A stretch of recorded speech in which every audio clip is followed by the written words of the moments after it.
আসসালামু আলাইকুম আমার সুপ্রিয় দর্শক, আপনাদের সম্মুখে আজ এমন একটি পরীক্ষিত আমল নিয়ে এসেছি যে আমলটি নাকি যদি আপনারা একবার যদি করেন ইনশাল্লাহ 100-এর মধ্যে 100% আমি গ্যারান্টি দিয়ে বললাম ইনশাল্লাহ আপনাদের কাম হয়ে যাবে। তো এমন একটি পরীক্ষিত আমল। তো যারা যারা এই ভিডিওটি দেখছেন আপনাদেরকে আমি একটাই কথা রিকোয়েস্ট করব যে আপনারা ভিডিওটাকে স্কিপ করবেন না। যদি স্কিপ করেন আপনারা কিচ্ছু বুঝতে পারবেন না, কারণ এক একটা নিয়ম এক একটা কথা খুব গুরুত্বপূর্ণ হতে চলছে এই ভিডিওর মাধ্যমে। আমি আপনাদের কাছে সেই গুরুত্বপূর্ণ আমল এবং সেই গুরুত্বপূর্ণ কথাগুলো আপনাদের মাঝে আজ আমি শেয়ার করতে যাচ্ছি। দয়া করে মায়া করে যদি ভিডিওটি ক্লিক করেই দিয়েছেন তাহলে আজ এই পরীক্ষিত আমলটি আপনারা নিয়ে যান, আপনাদের কামেও লাগতে পারে ইনশাআল্লাহ। এই আমলটি হলো মহিলাদের বিষয়ে আমলটি করা হয় যারা নাকি গর্ভবতী। যে এখানে আমলটি আমি বলে দিচ্ছি, এই আমলটি হলো যে কোনো স্ত্রী লোক যদি গর্ভ অবস্থায় কষ্ট হয়, প্রসবের বেদনা হয়, তখন এই আমলটি করা হয়।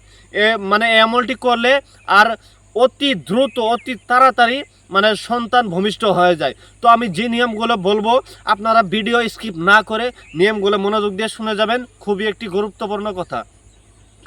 যদি কোনো স্ত্রী লোক প্রসব বেদনায় অস্থির হয়ে পড়ে, গর্ভ খালাস না হওয়ার কারণে জীবন মরণ সংকটের সম্মুখীন হয়, তাহলে মহান আল্লাহ পাকের পবিত্র নামের নিম্নের তাবিজটি পাক পবিত্র অবস্থায় লিখে অজু অবস্থায় পাক পবিত্র অবস্থায় লিখে গর্ভবতীর বাম রানে পায়ের মাঝখানে যেখানে বাম রান থাকে সেখানে বেঁধে দিতে হবে।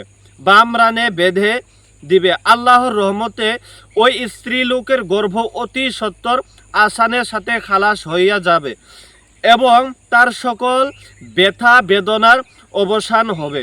তাবিজেই যে মাত্র আপনারা স্ক্রিনে নকশাটি দেখতে পাচ্ছেন সেই নকশাটির কথাই বলা হচ্ছে, সেই নকশাটি হলো পরীক্ষিত আমল। তো আমি আপনাদের সম্মুখে সব নিয়মকানুন বলে দিয়েছি। যদি আপনারা এই সিস্টেম যদি করেন ইনশাআল্লাহ আল্লাহর রহমতে সেই স্ত্রী লোকটা অতি দ্রুত সুস্থ হয়ে উঠবে, অতি দ্রুত সন্তান ভূমিষ্ঠ হয়ে যাবে ইনশাআল্লাহ। আল্লাহর রহমতে আল্লাহ সব সাহায্য করবে, সব ধরনের সাহায্য করবে। আপনারা দিল খুলে আল্লাহকে ভরসা করবেন, আল্লাহর উপর ভরসা করে কামটি করবেন, ইনশাআল্লাহ হয়ে যাবে। তো দর্শক, আমার এই ভিডিওটি যদি আপনাদের ভালো লাগে তো একটি লাইক করে দিবেন, একটি সাবস্ক্রাইব করে দিয়ে আর পাশে থাকা বেল আইকনটি অল বলে প্রেস করে দিবেন, যাতে সবার আগে আমার ভিডিও আপনাদের মোবাইলে পৌঁছাতে পারে। আর যারা ফেসবুক পেজ থেকে দেখছেন তারা একটি শেয়ার করবেন, শেয়ার করে আমাদের পাশে থাকবেন। তো পরবর্তী কোন ধরনের ভিডিও লাগে আপনারা আমাকে কমেন্ট করে জানাবেন, ইনশাআল্লাহ আমি আপনাদের সম্মুখে আনার চেষ্টা করব।